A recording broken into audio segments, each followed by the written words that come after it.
নমস্কাৰ বিয়লি খবৰ ষ্টুডিঅ'ত মৰস্মিতা যোৰহাটত ভোগদৈ নদীৰ সমীপত উদ্ধাৰ কৰা হ'ল এটা মৃতদেহ জাবৰেৰে ঢাকি থোৱা অৱস্থাত উদ্ধাৰ কৰা হৈছে এজন যুৱকৰ মৃতদেহ দুৰ্বৃত্তই হত্যা কৰি যুৱকজনক পেলাই থৈ যোৱাৰ সন্দেহ কৰা হৈছে দিছৈ নগৰৰ মৃত যুৱকজনৰ নাম অনিমেশ বৰা জাবৰৰ মাজত উদ্ধাৰ কৰা হৈছে যুৱকজনৰ বাইকখনো মৃতদেহৰ পৰা কিছু আঁতৰত উদ্ধাৰ কৰা হৈছে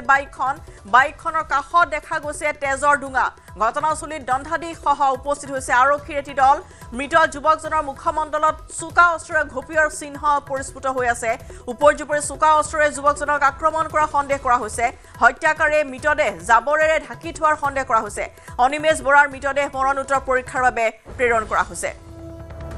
দৃশ্য দেখুৱাইছো অনিমেশ বৰাৰ মৃতদেহ উদ্ধাৰ কৰাৰ পিছত এনেধৰণৰ এটা শোকাকুল পৰিৱেশ বিৰাজ কৰিছে যোৰহাটত ভোগদৈ নদীৰ সমীপত উদ্ধাৰ কৰা হ'ল এটা মৃতদেহ জাবৰেৰে ঢাকি থোৱা অৱস্থাত উদ্ধাৰ কৰা হৈছে এগৰাকী যুৱক অনিমেশ বৰাৰ মৃতদেহ কোনো দুৰ্বৃত্তই হত্যা কৰি যুৱকজনক এই স্থানত পেলাই থৈ যোৱাৰ সন্দেহ কৰা হৈছে দিছৈ নগৰৰ যুৱকজন জাবৰৰ মাজত উদ্ধাৰ কৰা হৈছে যুৱকজনৰ বাইকখনো মৃতদেহৰ পৰা কিছু আঁতৰত উদ্ধাৰ কৰা হৈছে বাইকখন আৰু বাইকখনৰ কাষতে দেখা গৈছে তেজৰ ডুঙা ঘটনাস্থলীত দণ্ডাধীশ সহ উপস্থিত হৈছে গৈ আৰক্ষীৰ দল মৃত যুৱকজনৰ মুখমণ্ডলত চুকা অস্ত্ৰৰে ঘপিয়াৰ চিহ্ন দেখিবলৈ পোৱা গৈছে উপৰ্যুপৰি চুকা অস্ত্ৰৰে যুৱকজনক আক্ৰমণ কৰাৰ সন্দেহ কৰা হৈছে হত্যাকাৰীয়ে মৃতদেহ জাবৰেৰে ঢাকি থোৱাৰ সন্দেহ কৰা হৈছে অনিমেশ বৰাৰ মৃতদেহ মৰণোত্তৰ পৰীক্ষাৰ বাবে প্ৰেৰণ কৰা হৈছে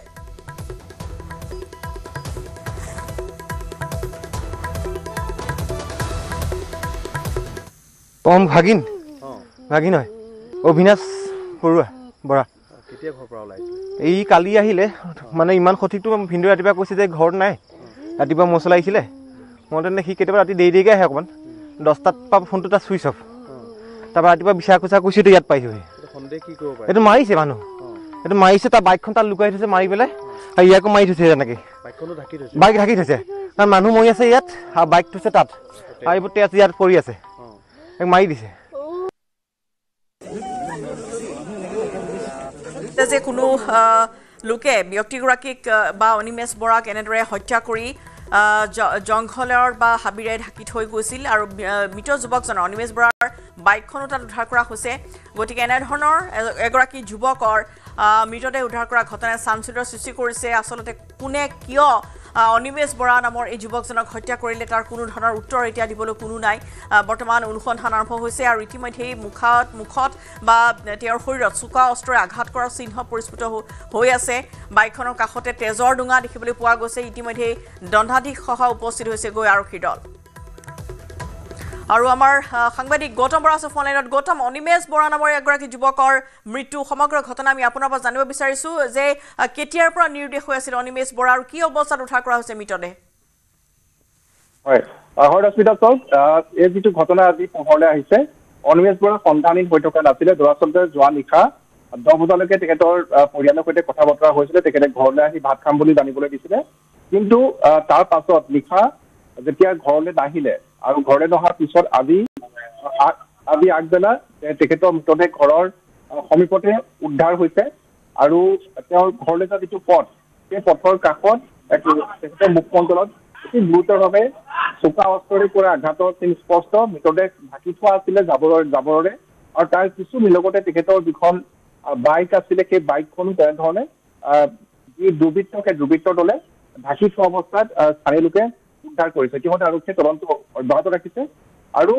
ৰশ্মিতা এই ঘটনাটোৱে কেন্দ্ৰ কৰি বহুখিনি প্ৰশ্নৰ সৃষ্টি হৈছে যে যিটো দুৰ্বৃত্তৰ দলে অনিমেশক হত্যা কৰিছে ইয়াৰ পূৰ্বে আমি দেখা পাইছিলো যে আজিৰ প্ৰায় 2 মাহ পূৰ্বে যোৰহাটৰ চন্দননগৰত নিচাসক্ত যুৱকৰ এটা দলে এজন যুৱকক নিশা বিহু সন্মিলন চাই ঘৰলৈ উভতি যোৱা পথত মৰিয়াই হত্যা কৰিছিলে আৰু সেই সমগ্ৰ দৃশ্য চিচিটিভি কেমেৰাত বন্দী হোৱাৰ পাছত সেই দুৰ্বৃত্তৰ দলটোক আৰক্ষীয়ে কৰায়ত্ব কৰিবলৈ সক্ষম হৈছিলে আজি পৰা মাত্ৰ কিছুদিন পূৰ্বে এটা পষেক পূৰ্বে যোৰহাটৰ নগৰৰ যি বৰদা ফুকন পথ তাতো আমি দেখিবলৈ পাইছো যে নিচাসক্ত যুৱকৰ দলে এজন যুৱকক আক্ৰমণৰ লক্ষ্য কৰি লৈছিলে তেখেতৰ পৰা ঘৰলৈ যোৱা অৱস্থাত তেখেতৰ পৰা দাবী ধমকিৰে ধন লুটৰ চেষ্টা কৰিছিলে আৰু তাৰ পাছত সেই যুৱকজনক আক্ৰমণ কৰিছিলে তাৰ পাছত কেইদিনমান পিছত আজিৰ পৰা প্ৰায় এসপ্তাহ পূৰ্বে আমি দেখা পাইছোঁ যে যোৰহাটৰ যি ৰাষ্ট্ৰীয় ঘাইপথ সেই ৰাষ্ট্ৰীয় ঘাইপথত যিসমূহ গাড়ী যায় যিসমূহ সামগ্ৰী সৰবৰাহ কৰা গাড়ী সেই গাড়ীবোৰ ৰখাই ডকাইতৰ ৰূপত তেওঁলোকৰ পৰা চালকৰ পৰা ধন দাবী কৰা এটা দলক আৰক্ষীয়ে কৰায়ত্ব কৰিবলৈ চেষ্টা কৰিছিলে তাৰে এজন দুৰ্বৃত্তক আৰক্ষীয়ে ইতিমধ্যে গ্ৰেপ্তাৰ কৰিছে বাকীকেইজন পলাই যায় গতিকে অনিমেষৰ যিটো ঘটনা সেই ঘটনাটোৰ সৈতে এনেধৰণৰ একাংশ নিচাসক্ত দুৰ্বৃত্তৰ দল জড়িত হৈ আছে নেকি তাক লৈ বৰ্তমান প্ৰশ্নৰ সৃষ্টি হৈছে আৰক্ষীয়ে জোৰদাৰ তদন্ত অব্যাহত ৰাখিছে আৰু আৰক্ষীৰ তদন্তৰ পিছত সকলোখিনি কথা পোহৰলৈ আহিব বৰ্তমানলৈকে কাকো কৰায়ত্ব কৰা হোৱা নাই আৰক্ষীৰ পৰা জানিব পৰা মতে তেখেতসকলে এই সমগ্ৰ ঘটনাৰ ওপৰত তদন্ত অব্যাহত ৰাখিছে পূৰ্বতে এনেধৰণৰ কিবা ঘটনা সংঘটিত হৈছিল নেকি বা অনিমেষ যিহেতু আপুনি জনাইছে যে নিশা 10 বজালৈকে তেওঁৰ সৈতে সংযোগ হৈ আছিল গতিকে পৰিয়ালবৰ্গক এই সন্দৰ্ভত কিবা তেওঁ জনাইছিল নেকি বা তেনেধৰণৰ কিবা কথা তেওঁলোকে গম পাইছিল নেকি হয় ৰশ্মিতা বৰ্তমানলৈকে পৰিয়ালৰ তেখেতৰ পিতৃ মাতৃ আৰু তেওঁলোকৰ এটাই সন্তান অনিমেষ গতিকে পিতৃ মাতৃ কথা ক'ব পৰা অৱস্থাত নাছিলে তেওঁলোকে অতিকৈ আৱেগিক হৈ পৰিছিলে নিজৰ সন্তানৰ এনেধৰণৰ আকস্মিক মৃত্যুৰ বতৰা পায় কিয়নো তেওঁ নিশা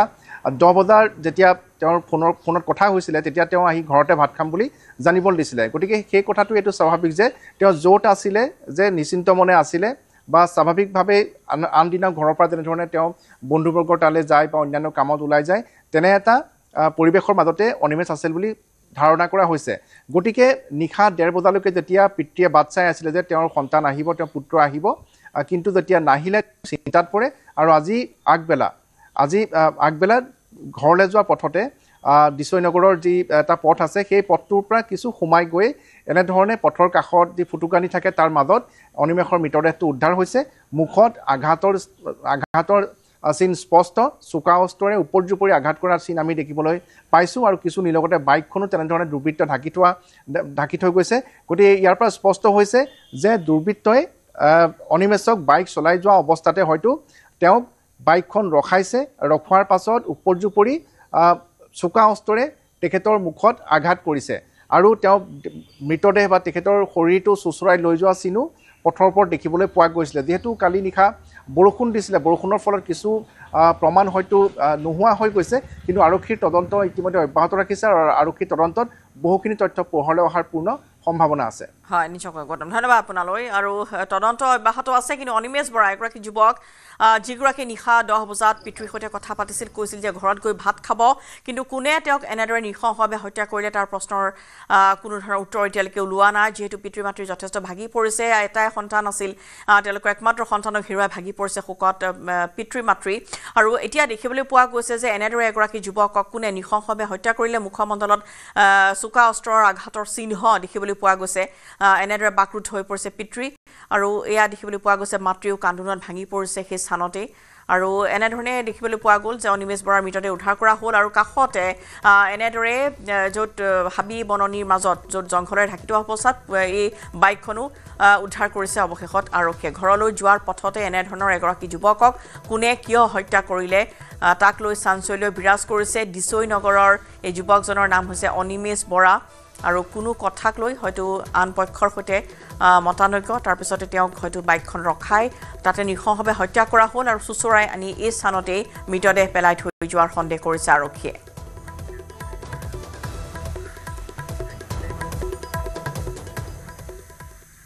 ফলে বিলাসীপাৰা চলিব প্ৰশাসনৰ উচ্ছেদ অভিযান জিলা প্ৰশাসনে সাজু কৰিছে শ বুলডোজাৰ উচ্ছেদস্থলীত শ আৰক্ষী জোৱানৰ উপস্থিতিৰে দেখা গৈছে যুদ্ধংদেহী পৰিৱেশ ইতিমধ্যে উচ্ছেদিত পৰিয়ালে নিজৰ ঘৰ ভাঙি বেলেগ স্থানলৈ যাত্ৰা আৰম্ভ কৰিছে যিকোনো মুহূৰ্ততে চিৰাকুটা চৰুৱা বাখৰা আৰু সন্তোষপুৰত উচ্ছেদ চলাব পাৰে প্ৰশাসনে উচ্ছেদিত অঞ্চলৰ টিলাপাৰাৰ সন্তোষপুৰত 2018 চনত প্ৰায় 30 কোটি টকা ব্যয় সাপেক্ষে স্থাপন কৰা হৈছিল সংখ্যালঘু ছাত্ৰ ছাত্ৰীৰ আৱাসিক বিদ্যালয় উচ্ছেদিত 3500 বিঘা মাটিৰ ভিতৰত অন্তৰ্ভুক্ত হৈছে আৱাসিক বিদ্যালয়খন যাতে তাপবিদ্যুৎ প্ৰকল্পৰ অধীনত দিয়া নহয় তাৰ বাবে স্থানীয় ৰাইজ আৰু বিভিন্ন দল সংগঠনে দাবী উত্থাপন কৰিছে লগতে উচ্ছেদিত পৰিয়ালসমূহক পুনৰ সংস্থাপনৰো দাবী উত্থাপন কৰিছে ধুবুৰী জিলা ছাত্ৰ মুক্তি সংগ্ৰাম সমিতি আৰু কৃষক মুক্তি সংগ্ৰাম সমিতিয়ে সকলোৱে জানে যে চাপৰ ৰাজহ চক্ৰ কাৰ্যালয়ৰ অন্তৰ্গত টিলাপাৰা চৰুৱা বাখৰাত 3500 বিঘা মাটি ইয়াত চৰকাৰে উচ্ছেদ চলাইছে আৰু এই মাটিখিনি আদানী পাৱাৰক গতাই দিবলৈ চৰকাৰে সাজু হৈছে যি আপোনালোকে দেখিবলৈ পাইছে টিলাপাৰা 2018 চনত টিলাপাৰা সন্তোষপুৰ গাঁৱত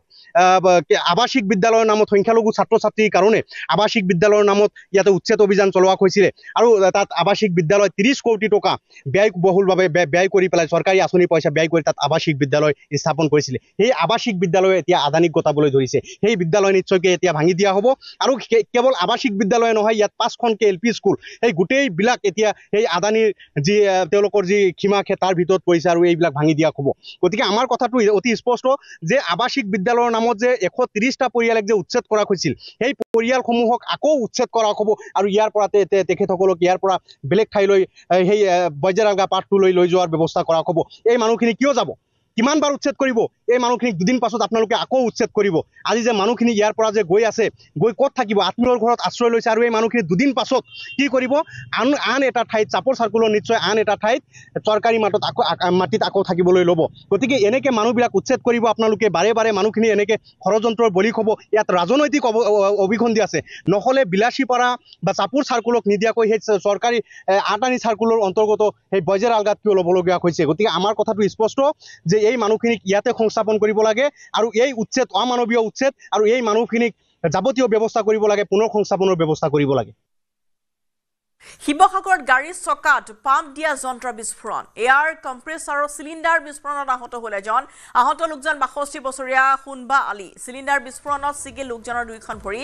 গাড়ীৰ চকাত পাম্প দি থকা অৱস্থাতে অঘটন আহত লোকজনক সংকটজনক অৱস্থাত শিৱসাগৰ চিভিলত ভৰ্তি কৰা হৈছে শিৱসাগৰৰ সিংহদুৱাৰ বৰ মছজিদৰ সমীপত সংঘটিত হৈছে এই ভয়ংকৰ ঘটনাটি তেওঁ দোকান আছিলে মানে হাৱা টেংকি গাড়ীত হাৱা দিয়া টেংকি দোকান আছে তেওঁ সিংহদুৱাৰ মছজিদৰ কাষত তেখেতে মানে কি হ'ল দুজন মানুহ আছিল তাতে বহি পেলাই কথা পাতিছিল নেকি একে সমবয়সৰ ওচৰৰে হয় তেখেতে ভিতৰত আছিল আৰু এজন মানুহ বাহিৰত আছিল টেংকিটো ব্ৰাষ্ট হৈ গ'ল ব্ৰাষ্ট হৈ যোৱাৰ লগে লগে তেওঁ তাতে চিটিকি পেলাই ভৰি দুইখন ছিঙি তেখেত চিটিকি পৰি থাকে তাৰপিছত আমি আৱাজটো শুনিলোঁ আৱাজ শুনাৰ পিছত আহিলোঁ চব আহি মেলি এতিয়া বৰ্তমান জয়সাগৰ আৰসামৰিক চিকিৎসালয়ত তেখেতক লৈ অহা হৈছে আৰু ইয়াৰ পৰা ডিব্ৰুগড় ৰেফাৰ কৰিছে আসুৰ মুখ্য উপদেষ্টা ডক্টৰ সমুজ্জ্বল কুমাৰ ভট্টাচাৰ্যৰ মাতৃ বীণা ভট্টাচাৰ্যৰ আজি আদ্যশ্ৰাদ্ধ মৎস্যস্পৰ্শ অনুষ্ঠানত উপস্থিত ৰাজ্যৰ সকলো ক্ষেত্ৰৰ চিৰ পৰিচিত লোক অনুষ্ঠানত উপস্থিত থাকে মন্ত্ৰী অতুল বৰা কেশৱ মহন্ত প্ৰদেশ কংগ্ৰেছৰ সভাপতি গৌৰৱ গগৈ ৰাজ্যিক বিজেপিৰ সভাপতি দিলীপ শইকীয়াকে ধৰি বহু লোক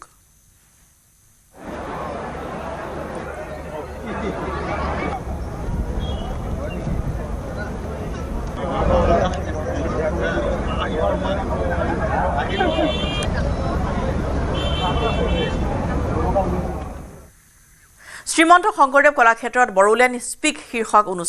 অনুষ্ঠানত উপস্থিত মুখ্যমন্ত্ৰী হিমন্ত বিশ্ব শৰ্মাৰ লগতে বিটিআৰ প্ৰধান প্ৰমোদ বড়ো অনুষ্ঠানত বিটিআৰ প্ৰধান প্ৰমোদ বড়োৰ ট্ৰান্সফৰ্মিং বড়োলেণ্ড শীৰ্ষক এখন গ্ৰন্থও মুকলি কৰা হয় এটাও বোমা বিস্ফোৰণ হোৱা নাই এনে ধৰণৰ শান্তি কাৰোবাৰ জীৱনকালত আমি দেখা পাম তাক আমি কল্পনাও কৰা নাছিলোঁ আজি আমি নিশ্চিতভাৱে ধন্যবাদ জনাব লাগিব নিখিল বড়ো ছাত্ৰ সন্থা নিখিল বড়ো সাহিত্য সভা আৰু আমাৰ NDFB লগত জড়িত বা BLT লগত আমি স্থায়িত্ব দিবলৈ সক্ষম হৈছোঁ যোৱা কেইটামান দিনত মই বড়োলেণ্ডত ওদালগুৰি তামোলপুৰ কোকৰাঝাৰলৈ গৈছিলোঁ এটা কথা মই মৰ্মে অনুভৱ কৰোঁ যে আমাৰ 26টা জনগোষ্ঠীৰ মাজত যেতিয়া সংবাদ হ'ব আমি কথা বতৰা পাতিম আৰু প্ৰত্যেকটো সমস্যা সমাধানৰ আমি মূল বিন্দুবিলাক চাবলৈ আৰম্ভ কৰিম তেতিয়া বড়োলেণ্ডত চিৰস্থায়ী শান্তি আহিব তাত মোৰ কোনো সন্দেহ নাই বড়োলেণ্ডত কাৰো মনতে এইটো ধাৰণা থাকিব নালাগে যে আমি দ্বিতীয় আৰু তৃতীয় শ্ৰেণীৰ নাগৰিক বড়োলেণ্ডত সকলো জনগোষ্ঠীয়ে মনত ভাবিব লাগে যে আমি প্ৰথম শ্ৰেণীৰ নাগৰিক আৰু যেতিয়া সেই ধাৰণাটোৰ সৃষ্টি হ'ব বড়োলেণ্ডত শান্তিৰ কপৌজনী আৰু কেতিয়াও বড়োলেণ্ডৰ পৰা উৰি নাযায় তাক আমি নিশ্চিত বুলি ক'ব পাৰোঁ আমাৰ জাতীয় যি সমস্যা আছে জনগোষ্ঠীয় যি সমস্যা আছে দাবী আৰু আন্দোলনেৰে বহু সমস্যাৰ সমাধান নহয় কাৰণ সমস্যাবিলাক একোটা কনফ্লিক্টিং পইণ্টত বিৰাজমান আমি যদি বিচাৰিছো আমাক মাটি লাগে আন এটা জনগোষ্ঠীয়ে বিচাৰিছে যে এই মাটি মই দিয়াৰ লগে লগে মোৰ অধিকাৰ মই তাত হেৰুৱাই পেলাম কোনোবাই যদি কৈছে মোক ভাষা লাগে আন এটা জনগোষ্ঠীয়ে ভাবিছে যে মোৰ ভাষাটো কৰবাত দুৰ্বল হৈ যাব কিন্তু যেতিয়া আন্দোলন আৰু দাবীক আমি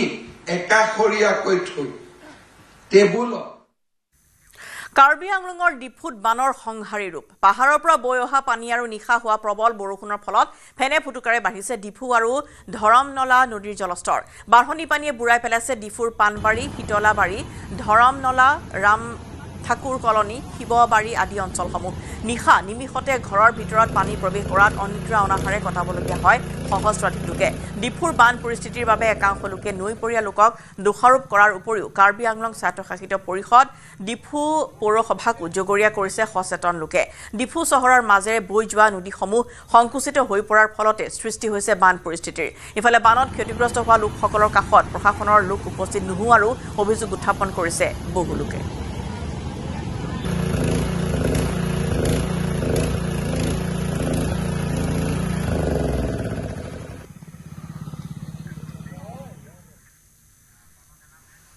জাজি নৈৰ বাঢ়নী পানীয়ে সাগৰ সদৃশ পৰিস্থিতিৰ সৃষ্টি কৰিছে টিয়কৰ বনাই পথাৰত বাঢ়নী পানীয়ে ছিঙি লৈ গ'ল ৰিং বান্ধ শতাধিক পৰিয়ালৰ জীৱন জীৱিকাৰ ভৰসা কৰা পথাৰখন হৈ পৰিল সাগৰ সদৃশ শালি খেতিৰ কঠীয়া এতিয়া পানীৰ তলত কৃষকসকলৰ মাজত সৃষ্টি হৈছে হাহাকাৰ পৰিস্থিতিৰ নৈৰ ঢল অব্যাহত থাকিলে ৰিং বান্ধটোৰ চিগা অংশ মেৰামতি কৰাটো জটিল হৈ পৰিব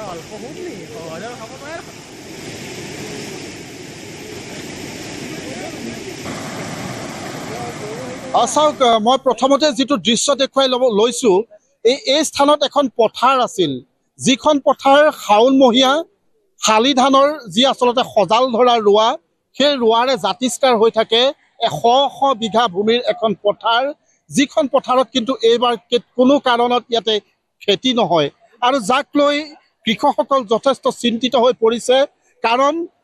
জাজি নদীৰ প্ৰথমটো বাঢ়নী পানীয়ে মই যিটো স্থানত উপস্থিত আছো সেই স্থানৰ এই ৰিং বান্ধটো ছিঙি লৈ গ'ল আৰু ছিঙি নিয়াৰ পিছত এতিয়া এই পথাৰখন আজিৰ তাৰিখত সাগৰলৈ পৰিণত হ'ল সামান্য এটা পানী আহিলেই এই পথাৰখন জলমগ্ন হৈ পৰে মোৰ লগতে কেইবাগৰাকীও আছে মই অকণমান দেউতা থিয় হৈ দিলে ভাল হ'ব ভৰিকেইটা বিষ হৈ আছে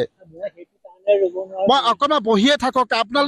ইয়াতে আপোনাৰ খেতি পথাৰ আছিলে ইয়াতে আছিলে হয় ইয়াতে খেতি আপোনাৰ প্ৰায় 10-12 বিঘামান মাটিৰ খেতি আছিলে মোৰ এতিয়া খেতি কৰাটো মোৰ অসম্ভৱ হৈ গৈছে মোৰ ঘৰটো মোৰ দেখুৱাম মঠাইৰ কিনাৰতে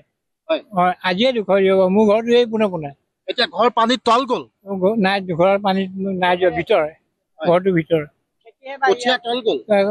কঠীয়াটো ইয়াতে পাইছিলো সকলো সেইবোৰ চব ধ্বংস উপায়টো নাই কালি নে পৰহি বাঁহ বিচাৰিছিলে বোলো বাঁহ মই বেপাৰীবোৰক মই দিম বাঁহ আছে যে দৰকাৰ বিচাৰ তাৰপৰা কোনোবা এটা চাব আহি বোলে আপোনাৰ বাঁহ কাটিব নোৱাৰে কাৰণ মোৰ বাঁহ কাটিব নোৱাৰে তাৰমানে ৰাস্তাটো বন্ধ কৰি দিব এইবাৰ আপোনাৰ খেতি নহ'ব আশা নাই সেই এইভাগে থাকিলে ধান ইয়াত নহয় খেতি কৰিব নোৱাৰে সেইখন গোটেই আপোনাৰ 1000 বিঘা নে 1100 বিঘা মাটি গেজিং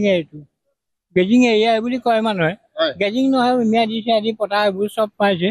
সিমানতো মই কি কৰিম আপোনাৰ ইয়াত পথাৰ আপোনাৰো আছিলে খেতি মাটি মোৰ আগলে আছে মানে ইয়াতে খেতি কৰিয়ে আপোনালোকৰ পৰিয়াল চলি থাকো কিন্তু এতিয়া মই 3 পৰা কঠীয়া হজম বনাই দিলো বুজিছানে কঠীয়া পানীৰ তলত একেবাৰে হজমেই হ'ল আৰু কিন্তু খেতি কৰিব পৰা আমাৰ হেৰি না সম্ভৱপৰ নহয় আৰু এইটো এতিয়া এটা মই 13 লাখ টকা চেংচন কৰি কিন্তু ছটিয়ালেহে 13 লাখ টকা কি হ'ল আগতেও ছিঙিছিলে এইটো স্থানত আগতে ছিঙিছিলে মেৰামতি তেনেকে বাঁহৰ বুজ দি যেন তেনে হেৰি কৰিছিলে এইবাৰ আকৌ ছিঙি পেলালে আপোনাৰো খেতি আছে আছে আমাৰ দেউতাসকল দুজনে কৈছে গতিকে দেউতাৰ লগত যি কৈছে কিন্তু আমাৰো খেতি আছে এতিয়াও আমাৰ ধৰক কঠীয়া 4-5 পুৰা কঠীয়া এতিয়া শেষ এতিয়া কি হ'ব উপায় কি হ'ব উপায় মানে এতিয়া ধৰক এতিয়া বাৰিষাটো বান কৰিব নোৱাৰিব মানে এই বছৰ খেতি নহয় এইবাৰ নহ'বই এইবাৰ হাহাকাৰ হ'ল আৰু 12 মিনিটৰ হাহাকাৰ এইবাৰ খেতি নহ'ব নুমলীগড়ৰ মৰঙী ধনচিৰি নদীৰ বাঢ়নী পানীয়ে বুঢ়ালে কেইবাখনো গাঁও কেইবাদিনো ধৰি হোৱা নেৰানেপেৰা বৰষুণৰ ফলত মইনাপৰা কাঠকটীয়া কুৰুকা শালমৰা গ্ৰাণ্ট ঢুলীয়া গাঁও দুসুতিমুখ 3 নং ভোলাগুৰি আবৰঘাট 2 আৰু 3 নং কৈবৰ্ত গাঁও চেঁচামুখ কৰদৈগুৰি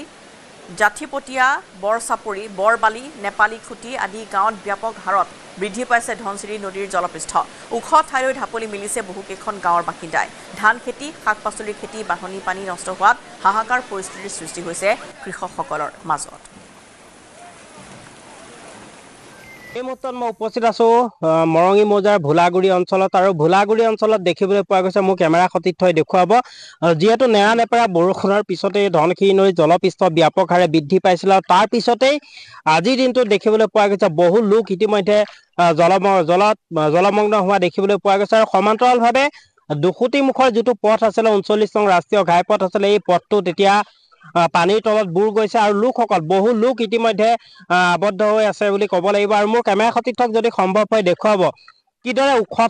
ঠাইলৈ আচলতে লোকসকল ঢাপলি মেলিবলগীয়া এক পৰিৱেশৰ সৃষ্টি হৈছে এক হাহাকাৰময় পৰিৱেশৰ সৃষ্টি হৈছে ইতিমধ্যে SDRF আৰু NDRFৰ দল উপস্থিত হৈ লোকসকলক উদ্ধাৰ অভিযান অব্যাহত ৰাখিছে যদিও কিন্তু এতিয়াও বহু লোক আবদ্ধ হৈ থাকিবলগীয়া হৈছে ঘৰৰ ভিতৰলৈ আৰু ক্ৰমান্বয়ে যিহেতু দ্ৰুত গতিত পানী বৃদ্ধি পাইছে ক্ৰমান্বয়ে লোকসকলৰ ঘৰৰ ভিতৰত পানী সোমাবলৈ আৰম্ভ কৰিছে মোৰ লগত ইয়াৰে বহু কেইজন লোক আছে মই পোনে পোনে যদি সম্ভৱ হয় তেওঁলোকৰ লগত কথা পাতিব বিচাৰিম কিমান মানুহ আবদ্ধ হৈ আছে হয় ইয়াত আপোনাৰ বহুত 50ৰ পৰা 70 ঘৰ মানুহ ইয়াতে ধৰক জনসংখ্যা হিচাপত ইয়াতে 200-250 মানুহ হ'ব প্ৰত্যেকৰ পৰিয়ালৰ হিচাপত আৰু অতিকৈ প্ৰত্যেকৰ বিষয় যিটো আমাৰ এই ভোলাগুৰি অঞ্চলত 39 নং ঘাইপথৰ পৰা ফাটি অহা এইটো সৰু পথ ইয়াতে এখন দুখীয়া দৰিদ্ৰ সীমাৰেখাৰ তলত থকা ইয়াতে বহু লোক আছে ইয়াতে মানে আপোনাৰ ৰাস্তাটো আজি 18 চনৰ পৰা তাৰ আগৰ বহু 10 বছৰ আগৰ পৰা 18 চনতটো ডাঙৰ পানী হৈ গ'ল ইয়াত মানে আপোনাৰ ৰাস্তাৰ পৰা মানে 5 ফুট 6 ফুট ওপৰত পানী হৈছিলে কিন্তু এতিয়া ডাঙৰ কথা হ'ল ইয়াত মানে কোনো ধৰণৰ আজিলৈকে ৰাস্তাৰ মেৰামতি হোৱা নাই ইতিমধ্যে এতিয়ালৈকে এতিয়া ৰাস্তাত আপোনাৰ ক'বলৈ গ'লে ৰাস্তাটোৰ ওপৰত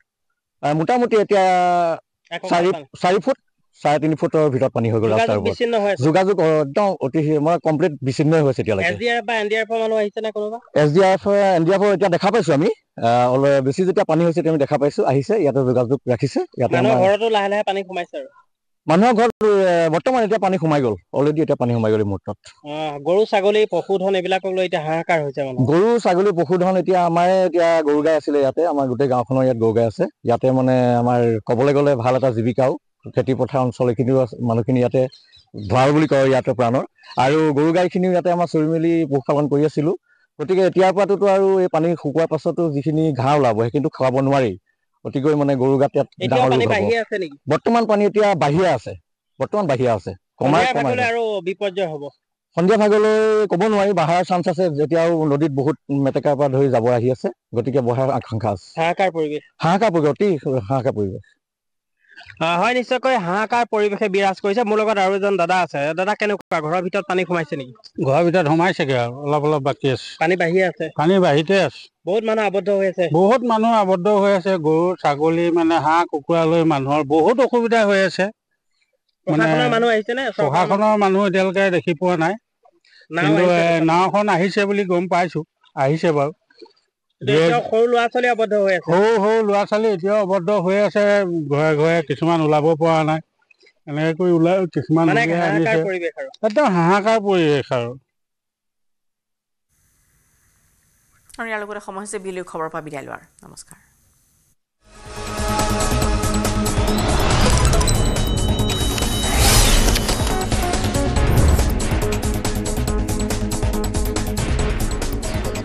কোনটো